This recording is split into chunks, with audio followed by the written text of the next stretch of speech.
Hello everyone. আর আজকের ক্লাসটা অত্যন্ত গুরুত্বপূর্ণ হতে চলেছে, কেন কি বিভিন্ন কম্পিটিটিভ এক্সামে আপনারা দেখে থাকবেন যে বিভিন্ন যে বিষয়গুলো থাকে এগুলো যে ভারতীয় সংবিধানে কোন দেশের থেকে গ্রহণ করা হয়েছে এই বিষয়টা, যেমন মৌলিক অধিকার, সংসদীয় সরকার গঠন, এই ধরনের যে বিষয়গুলো থাকে সেই বিষয়গুলোকে কোন দেশের সংবিধান থেকে গ্রহণ করা হয়েছে বা কোন দেশের সংবিধানের মডেলকে অনুসরণ করা হয়েছে বা অনুপ্রাণিত হয়েছে কোন দেশের সংবিধান থেকে, এই ধরনের কোশ্চেনটি হয়ে থাকে। আর আজকের ভিডিও আলোচনার বিষয় নতুন করে কিছু বলার নেই, অলরেডি বলে দিয়েছি। হ্যাঁ বন্ধু, আপনি ঠিকই ধরেছেন। আজকের ভিডিও আলোচনার বিষয় যে বিশ্বের যে বিভিন্ন দেশের সংবিধানের অন্তর্ভুক্ত বৈশিষ্ট্যসমূহ, মানে বিশ্বের যে বিভিন্ন দেশের সংবিধান থেকে যে বিভিন্ন বিষয়গুলোকে নেওয়া হয়েছে সেই বিষয়গুলো নিয়ে আলোচনা করবো যে কোন দেশ থেকে কোন বিষয়গুলোকে নেওয়া হয়েছে। ভারতের সংবিধান 1949 সালের 26শে নভেম্বর গণপরিষদ কিন্তু গৃহীত হয়েছিল গণপরিষদে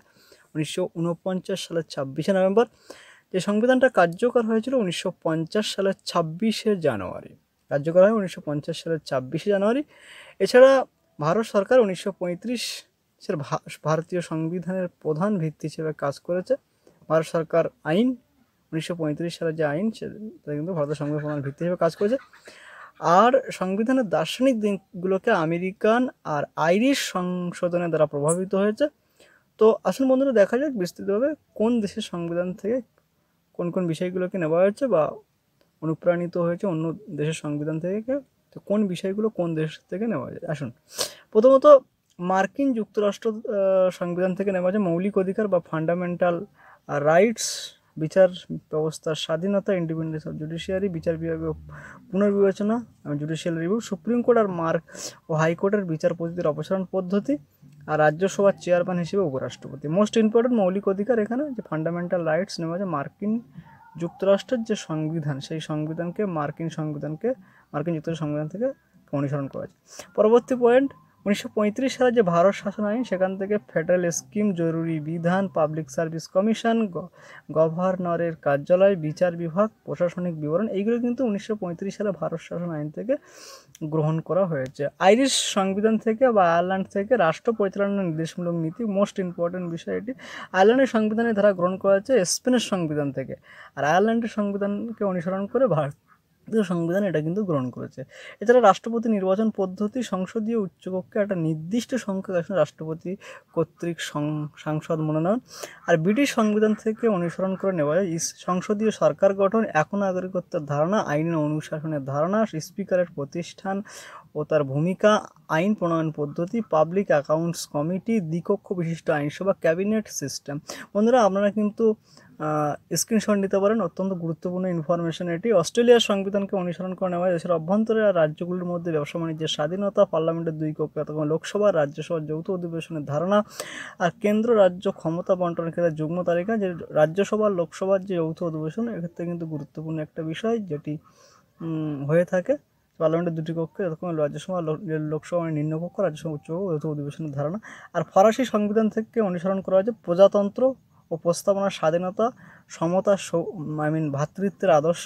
দক্ষিণ আমেরিকার সংবিধানকে সংশোধনের পদ্ধতি, যে সংশোধনের পদ্ধতি, রাজ্য সরকারের সদস্যদের নির্বাচন, রাজ্যসভার সদস্যদের নির্বাচন, এটা হচ্ছে রাজ্যসভার সদস্যদের নির্বাচন, এটাও দক্ষিণ আমেরিকার সংবিধানকে অনুসরণ করা যায়। জাপানের সংবিধান দ্বারা অনুপ্রাণিত হয়ে আইন দ্বারা প্রতিষ্ঠিত প্রসিডিউরাল এস্টাবলিশড বাই ল। এছাড়া সোভিয়েত ইউনিয়নের সংবিধান বা ইউএসএসআর এর সংবিধানকে অনুসরণ করা হয়েছে। 51 এ ধারার অধীনে মৌলিক কর্তব্যকে অনুসরণ করা হয়েছে। অর্থনৈতিক উন্নয়ন তদারকি করার জন্য একটা সাংবিধানিকভাবে বাধ্যতামূলক পরিকল্পনা কমিশন। প্রস্তাবনায় সামাজিক, অর্থনৈতিক, রাজনৈতিক ন্যায় বিচারের ধারণা। জার্মানির সংবিধান অনুসরণ করা জরুরি আইন ইউনিয়ন দ্বারা ভোগ করা, জরুরি অবস্থার সময় মৌলিক অধিকার স্থগিত রাখা। আর কানাডার সংবিধান থেকে, মানে জরুরি অবস্থার সময় কিন্তু মৌলিক অধিকার স্থগিত রাখাটা জার্মানির সংবিধান থেকে নেওয়া হয়েছে। আর কানাডার সংবিধান থেকে গৃহীত হয়েছে কেন্দ্রের হাতে অধিক ক্ষমতা সম্পন্ন একটা যুক্তরাষ্ট্রীয় ব্যবস্থা।